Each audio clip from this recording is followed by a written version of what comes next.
Hey, my name is Glenn, and I'm an addict. I am from San Diego, California, and I came up here to the Northwest for college, and kind of stayed, and I fell in love with this area. So, my clean date is March 29th, 2016. Yeah. I just received 9 years. Thank you to NA.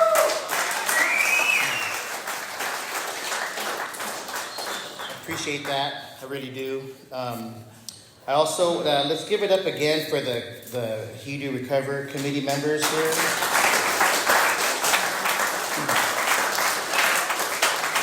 Yeah, they really hustled to get this event going tonight, and they're still hustling with a 7th edition basket, so that's awesome. Speaking of hustling, the Whatcom Area Men's Retreat, we are hosting a retreat in August up in Mount Baker, and to help raise funds, we got these decals. This one is like a bright yellow. We got them in white, green, and also hologram or holographic. And I got a bunch back there. They're $5 each. They're perfect for laptops. I saw a laptop here. Hard hats, the back of your car, wherever you want to put it. All right. So come, help out another men's group. All right. So I'm going to share a little bit by opening up with a story. You know, there's always that meeting after the meeting, right? And it's either at a Denny's or some restaurant. And this particular year, I went out with a bunch of people to Sherry's. They're known for pie. And that's all we get is just pie and coffee. And I remember getting my coffee, and the server brought out this little bowl of creamers. And I'm going through it. There's like regular, half and half, and there's this one French vanilla. Right? And I'm like, oh, that's the one. There's more French vanilla than coffee in my mug at one point, but it's just so good. And then, it got me thinking, why is it French vanilla? Why can't it just be vanilla? Right? Why does the word French, make it sound, I don't know, better or bougie, right? And then I started thinking about other things that are better when you add the word French to it, right? Toast, French toast, fries, French fries. You got regular doors and you got French doors, right? A poodle or a French poodle. Bread, or, better, French bread. A press, coffee press or a French press. You can have a regular kiss or a French kiss, right? Just better. You can have a good old-fashioned maid or French maid, right? With feather duster and stockings and all that. It's got me thinking, why does you just add the word French in front of something and it makes it better? A drain, French drain. Is that a thing? Yeah. My neighbor put one in for me. Anyway, for me, that word French, right, it just seems to make things 1,000 times better. And, a word I was trying to equate with French to make things better is the word recovery. Whenever I put recovery in front of my actions, it's just better. It's just French, right? When I put my recovery before other issues in my life, it's just better. There's something someone told me. Don't go with that first thought, right? Go with the second thought, because your first thought is just the worst idea ever. It never works out. I'm going to read, even though we didn't read it tonight, I'm going to read the third tradition. The only requirement for membership is a desire to stop using. This third tradition encourages freedom from judgment and leads us on the path of service toward an attitude of helpfulness, acceptance, and unconditional love. And that's from the NAWS website. And, that is the initial pull for the newcomer. You don't need to have X amount of days or, have the perfect life before you come to NA. You just need to have a desire to stop using. That's the only requirement to come here. How many here are newcomers, 30 days or less? Or look at that. Let's give them a hand. Right? Yeah. Thank you for coming. You hear it in meetings. The newcomer is the most important person in the group. You really are. You really are. This is a change for your life.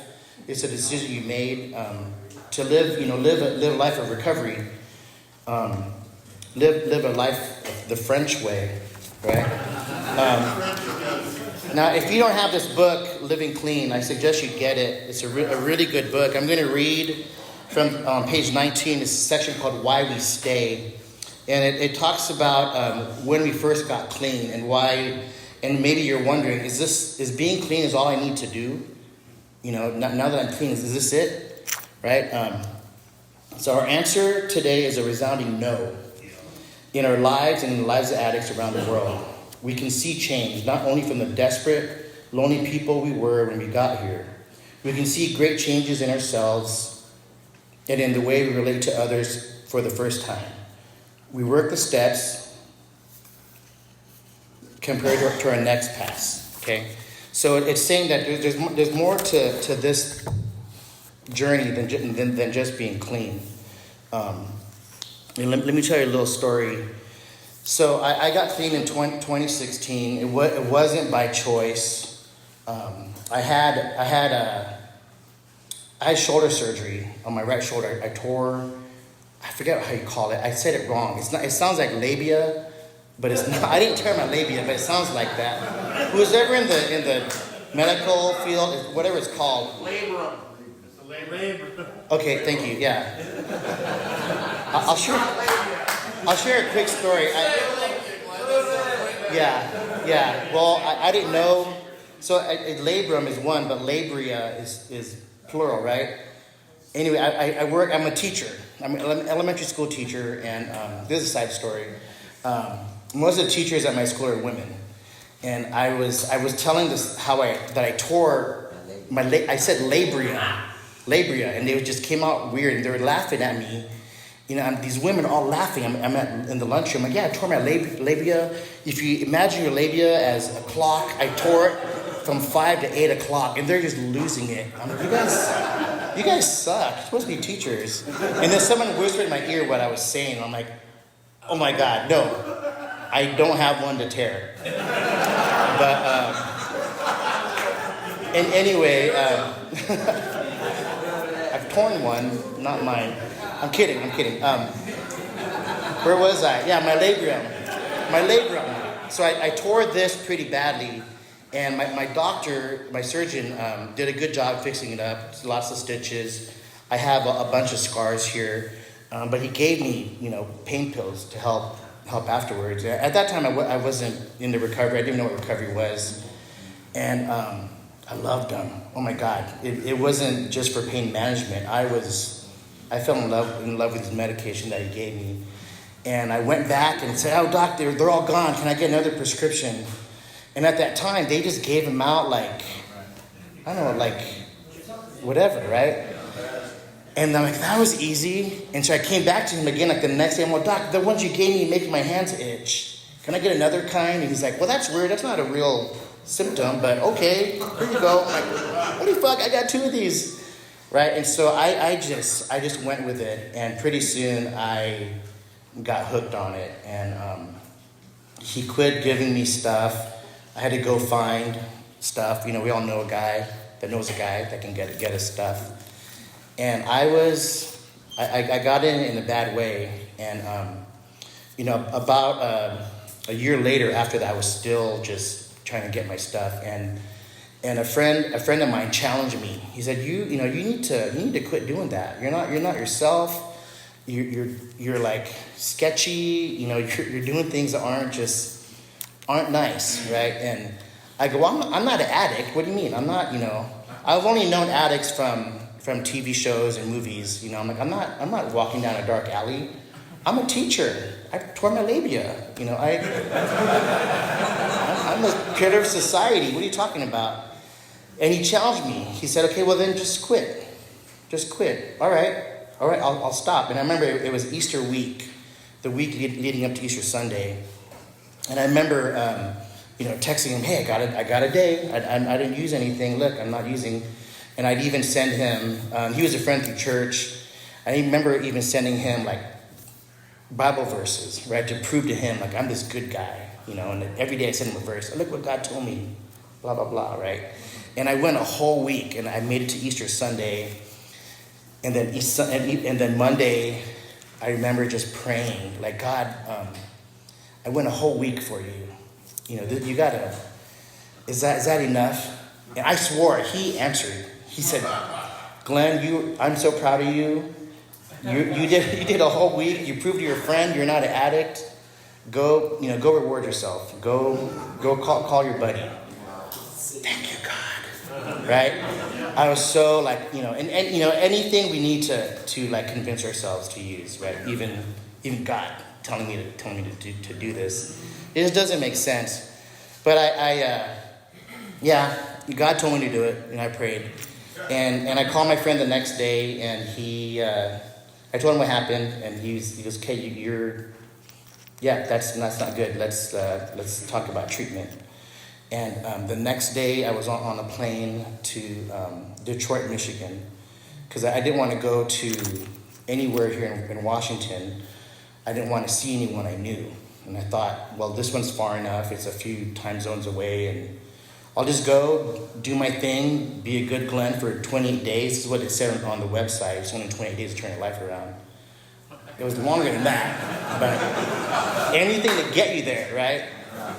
And, I was just going to disappear for 28 days. I called HR. I didn't even send a letter to my classroom parents. I just took off. HR said, well, you don't owe anyone an explanation. Just go. You have enough sick days. Just go. So I went. I was there for 7 weeks, and there I learned what addiction was. I learned, it's not, I don't have a drug problem, right? I have a mind problem. I have a spiritual problem. The drugs I thought were helping me solve that, but it wasn't. And I went to Detroit because I thought I can get away from Bellingham. On my very first day there, I got there around lunch. I'm in line and my head's down. I'm just like feeling stupid, embarrassed, ashamed. My head's down. There's a guy talking over his shoulder. You're the new guy, huh? Yeah. And where are you from? Seattle. Because no one knows Bellingham. No one. Even my family, they think I'm in Birmingham, Alabama when I tell them. You guys are stupid. And he goes, oh, I'm from Washington too. I'm actually from Bellingham. I'm like, wait, what? My head pops up. I go, wait, I'm from Bellingham. He goes, and he turns around. And he goes, oh, hey. Like our circles, crossed, right? He goes, hey, and he said something important to me that kind of stuck with me during my time there. He said, I didn't care why you're here. The fact is you're here and you're getting help. And, I didn't care how you got here, how long it took you to get here, but you're here today. And that kind of changed my attitude about shame and addiction. But yeah, I learned all about addiction there in Detroit. And they released me, sounds weird, released me. They let me leave on Friday the 13th. It was May 13th, and I thought, oh shit, I'm in trouble. That's the worst date to leave. I'm gonna, relapse in the airport bar, or order something on the plane. But I really, something kicked in me. I really learned I don't want to do this anymore. Even the slightest, even a little airplane bottle. It's not worth it to me. So I made it home. Friday the 13th. The next day, Saturday the 14th, I get a call from my treatment center. It's my caseworker. It's like 9 in the morning. I'm just tired. And she's like, hey, go open your luggage. There should be a green folder. Do you remember doing this? I'm like, no, I don't know what you're talking about. Yeah, you were with me your last day. We circled this meeting. It's called New Frontiers Group. Just go. We printed out the schedule. Go look in your folder. I'm like, gosh. So open it up. Yeah, sure enough, there's this. It's coming back to me, right? So there's this meeting, NFG, circled it, Saturday mornings, 10:30. And she goes, I want you to go there. And afterwards, I'm going to ask you questions. You better pay attention. I'm going to ask you who you met, if there's a speaker, what they talk about, and you have to introduce yourself. What do you mean? Well, you'll see. They'll ask, and you have to raise your hand. All right. So I go in this group, NFG, And it's in a house converted into a big meeting room in Bellingham. This old little small white house. And I walk in, I get the chair closest to the exit because I do not want to be there. I'm just here to check off from my caseworker, right, what she said. I introduced myself, and they gave me a key tag, and people are hugging me, and it's just the weirdest thing. I swear, I'm like, this is a cult. What am I doing here? Why did you tell me to come here? This is dumb. Everyone's looking at me, and oh, you're the most important person. I want to disappear. I don't care if I'm important to you. I don't want to be here. This is weird. You're all smiling at me, and you're all happy with each other. And there was a lady that was celebrating 35 years, and I thought, that bitch is lying. No way. No way. I got 35 days because I was in, treatment. Right. How is she getting 35 years? There's no way. And she's too happy. Look at her. No. Right? And then the meeting ended. We in this circle, and they're chanting. Right? I didn't know what the chant was. Everyone's like, I can't think of it right now, but I was just like, what? What the hell? What are they saying? I was starting to say amen at the end, and then, sacrifice the virgin, right? He's here, I was so scared. I didn't know what NA was about or that chant or anything. And I was going to leave. I took my notes. Okay, I met this person. This person shared. Yes, I did introduce myself. And I'm about to leave, and this guy grabs me by the shoulder. Where do you think you're going? I'm going home, sir. No, you're not. His hand's like this. No, you're not. We're going to go get coffee. Okay. Don't kill me. I'll drink coffee with you. And at that time, I had no money. Coffee sounded really good. And, there was NA coffee, but come on, right? So he took me to Safeway, and we had Safeway coffee instead. But we sat down, and we talked about meetings and sponsorship and the importance of going to meetings. And he took me to more meetings. He took me to another meeting on a Tuesday. And there's that same lady there celebrating her. I'm like, how long is she going to ride this wave? Jeez, lady. Later I come to find out it's important for you to celebrate your time. Because for the newcomer, it shows that this program works, right? She was going to celebrate it. It's a big deal. 35 years is a big deal. I'm glad she did it. Some of you guys from Bellingham know what I'm talking about. I know who she is. She's amazing, right? It's important that she does that. It was for me, the newcomer, to see that, hey, this works. She legitimately has 35 years. And don't doubt that. But that guy that grabbed me for coffee, he ended up becoming my sponsor. And he bought me a book, step working guide. We met at the Safeway Starbucks, going through the questions, and we'd meet all the time. And it was different for someone to get to know me in that way. He didn't want anything from me. The relationships I've had is very transactional. I'm only going to be your friend if you can get me stuff. He's only going to be my friend if I give him money, right? This guy didn't want anything from me. He's wanted me to have coffee with him. And he wanted to get to know me better. And it felt safe. Initially I'm like, nope, this guy's in a cult. He's just fattening me up with donuts so they can sacrifice me to the NA gods. I still had this doubt because I'm new.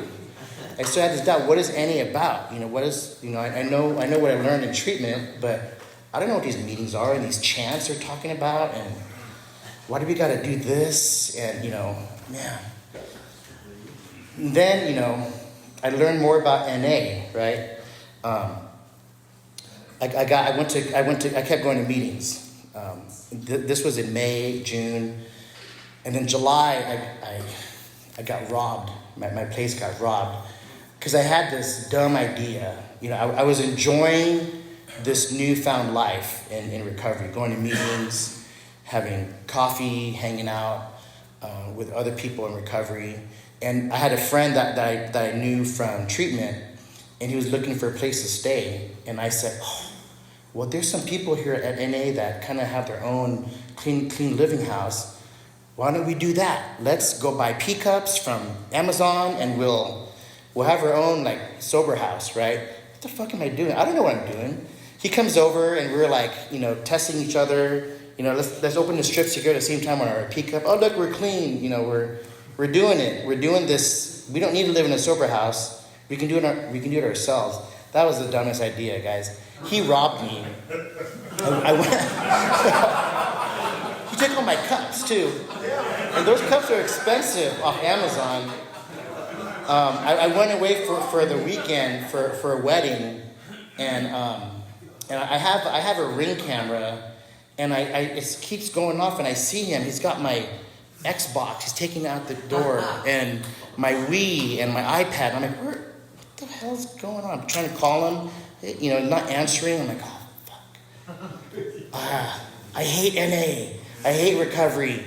Fuck this. This is stupid. Why did I ever get clean? Why did I ever get involved with NA? I lost my Xbox, right? And I was more mad. I wasn't so mad about the Xbox. I was mad because when you play a game, you have these benchmarks. Yeah, and I knew I had to I got to start over on this game, right? I was really mad about that because I can always get another Xbox, but I can't take that time back, right? You spend lots of time on these games. And I hated NA. I regret it, and I disappeared.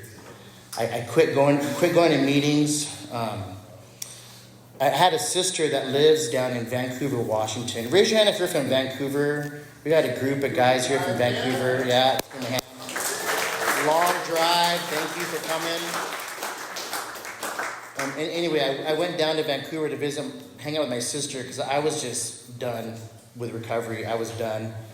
And in Vancouver, I looked up an NA meeting, and I found this meeting called HOW, the Honesty, Open-Mindedness, and Willingness meeting. It was a men's group, and they meet Wednesday nights. And initially, I thought HOW stood for Harleys on Wednesdays, because when I put up to this church, it's all motorcycles, and I'm in a Hyundai, right? I'm like, where am I going to park my car? And they're all sitting in a circle, just these bikers. And I'm like, oh, shit. Well, Glenn, you're here. Just go in. And this group, I announced myself there also, and they took me in. At that time, they were having a men's retreat. And they invited me to go. Someone paid for my registration. Someone bought me an NA sweatshirt. I've never had anything NA. I didn't want to represent NA. And someone from there bought me a sweatshirt, and they kind of relit this fire of recovery. I really appreciate the HOW group from Vancouver. Thank you so much, and made great friends from them. And when it's good to see them here today, because I only see you guys on Facebook. I still have a sister in Vancouver, but I don't really go to your meeting anymore. But thank you. That time in Vancouver, you guys really helped me out. So they helped me out. I went back to Bellingham, and my sponsor, I told him what happened, and he said, let's just start over. We went back to meeting at NFG. We went back to meeting for coffee and going through steps. And soon things started to change. I started to see a difference in how people treated me. I started to see a difference in how I felt about myself, and more importantly, how I felt about NA, about addicts, about people in these meetings. I went to the airport up in Vancouver, BC. It's you have to cross the border with your passport, and I came home from there, and somehow I was able to pay for my ticket. But I lost my wallet after I paid for the ticket, my parking ticket. And I got through the border without my license. I didn't know I lost it. I had my passport with me, so I got through the border. And I'm looking for my wallet, and I'm thinking, oh, God, I remember paying for this parking ticket at the Vancouver airport. But how am I going to get back up there? I don't have a license. I just have this passport. And a friend in recovery, I was complaining to him, or telling him my story, and he said, let's go. We'll go. I'll drive you up there. We'll go to the airport. People are helping me. people in recovery are willing to drive my dumb ass back to Vancouver, BC, to go to this airport to look around this kiosk for my wallet, if it's on the floor, or and I'm just hoping and praying, right? And we're in the parking lot, and I'm just doing this, going around, and this guy in one of the airport shuttles that takes people from the parking lot to the airport, he stops and he goes, hey, the door opens, he's calling, hey, can I help you? Oh, yeah, I lost my wallet this morning. I think I dropped it here. I was right here waiting, and he's looking at me. He goes, yes, it's you. I know you. And he got so excited, and he told me to get on his bus. And I'm like, this is so sketchy. I'm like getting on a random shuttle, but he was so happy. And I'm like, okay, this guy's smile, he can't hurt me, right? I tore my labia. He can't hurt me. And he takes me on his bus, and he drops people off, and he parks his shuttle, and we go into the lost and found. He has his arm around me. He was so proud. He's looking around. He's like, this is the guy. He's telling these workers. I'm like, what? What are you talking about? Well, he found my wallet, and he put it in the lost and found, and it was given back to me. Everything, all the money was in there, and I know American money is worth more than Canadian money, right? He could have taken it, but everything was in there that was supposed to be there. And I thought, man, people are amazing. This bus driver, my friend, who was willing to drive me up there, and then we drove back. Just people in recovery are like willing to help me. My life was getting better. About a year later, they give you all these key tags, right? 30 days, 60, 90, 6 months. There's 9 months, right? And then a year. And about a year later, and I collect these key tags, and I hang them from my rearview mirror. I just kind of hook them into each other. And about a year later, I got pulled over for speeding in Bellingham. And I'm like, oh shit, the lights and all these like memories coming back. Like, what can I hide? Where am I gonna put the baggies? This time was a little different. I didn't have to hide anything. I didn't have to lie about how I met someone in my car. I just picked you up. I don't know who you are. I didn't have to make up a story. I was pulled over, and the cop looks in my window, and he goes, yeah, you're going pretty fast for like a residential street. Yeah, sorry, officer. He looks at my key tags. He goes, hey, what's going on? What's all this? And I go, well, I'm in recovery, and I'm just coming from an NA meeting, and they give you these key tags. He goes, I'm familiar with that. How much time you got? I just got a little bit over a year. And he goes, okay, well, slow down and keep going to those meetings. You need more key tags. And he left, and I'm crying, holy shit, this is, thank you, God. He really did help me out that time. Life was getting better. I started to feel part of this recovery community. They talked about, I provide audio, right? Up in Bellingham, our NA area, we have dances and events, and I like providing sound for it, audio. I'm a DJ. I'm a teacher during the year, but in the summer times I'm a DJ. I DJ weddings, I do dances, birthday parties, stuff like that.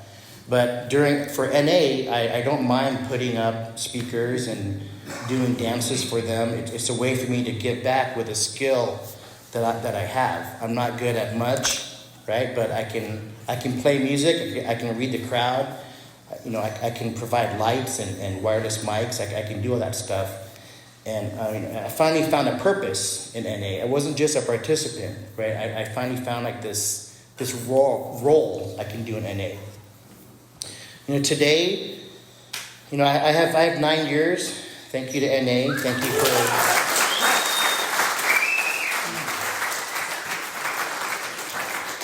Thank you for my friends that I've met here in Bellingham, in Vancouver, in the Everett area. I still have that same sponsor. And I always thank him for just turning my body around, because I was about to jet. And I'm always thankful. Hey, thank you for like believing in me and for, making me stay, because I was ready to go. I call him daily, almost daily. I text him almost all the time, but I call him, a lot, and thinking before recovery, I would call my dealer a lot, right? Now it's a different purpose in calling someone. I have a support group. I have some friends in NA that I can be real with. I can joke with. I can cry with. I can have one-on-ones with. I've never had that before. I'm used to doing things on my own. I don't need anyone's help. And NA has shown me, like, Glenn, you can't do this by yourself. Don't go with your first thought. You can't do this by yourself. You need others. I keep having shoulder surgery. I tore this labrum. In 2020, I tore my rotator cuff. I know what's going on. It's just, I'm old, right? Everything's tearing. But both succeeding surgeries, I needed to have pain pills. And this time around, though, I let my sponsor hold it for me. I'm not trying to manage my own pain. That's dangerous for me to have pills like that in my home. And he will, dote them out to me as prescribed versus, like, I'm going to take it all. Doctor, I need more. My sponsor, I have someone I can trust. I will hold it. My sponsor, he's probably the only one I trust. I will hold it. I don't trust my other friends. But he'll do that for me. I have someone that will do that for me and not make fun, not laugh about it. Like, what's wrong with you? You can't handle your stuff. You can't handle your urges. He knows. I don't need to explain it to him. He knows. I learned to have addicts over again. It took me a while to have people over at my house again after being robbed. I'm not going to start that game over again. I got a new Xbox, by the way. I'm not going to start it over again. Why would I invite more addicts over? But today I can, and I do. I had some friends over. We're cooking spaghetti in January we had a dinner fundraiser for our men's retreat, and we're cooking at my house. I let people come over. Ooh. I'm learning to trust addicts again. Not every addict, right? You still gotta look out, right? But there are people that I trust. They can be in my place. They know. There are two guys here that know my garage code that could come in anytime, and it's scary, but also there's this relief. Like, Glenn, I can't hide things. These guys will, if I isolate, these guys will come in. They know the code. They know where I'm hiding. Let me read some more in this Living Clean. So the back end of that section of why we stay.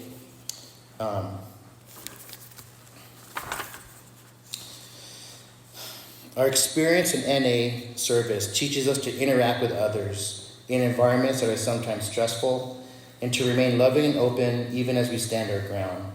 We learn when it's important to stand for principles and when it is best to step aside in the name of unity, knowing that a loving God is ultimately in charge. We have found a way in to life, to freedom, to passion, to limitless growth. We're no longer trapped in a process driven by our own desperation. Something different happens as we move into recovery, motivated by passion, hope, and excitement. We are released into our own lives. Woo! Really, really good, you guys. I really suggest you get that book. And for the newcomer, it's not just about being clean, right? That's the first step. But once I started learning about recovery and living in recovery and learning how to trust and learning how to make mistakes and learn from that. Also, it's not just, I made a mistake, I might as well go relapse, right? No, I learn from it this time around. I don't need to take a mind-altering substance to make me feel better, right? I have friends I can call. I have a sponsor that cares for me. And this better life started with that desire to stop using that third step.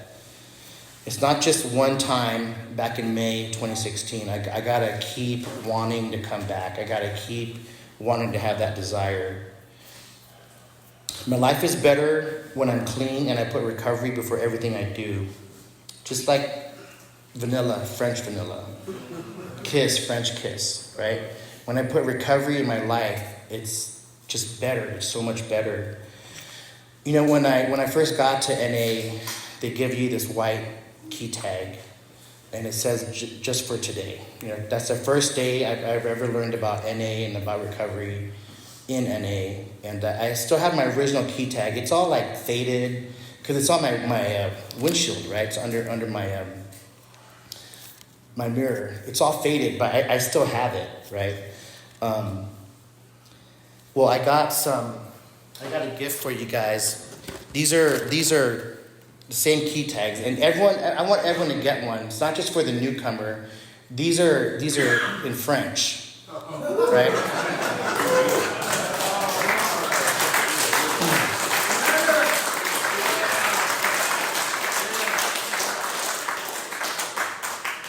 I want you guys to have a French life, right?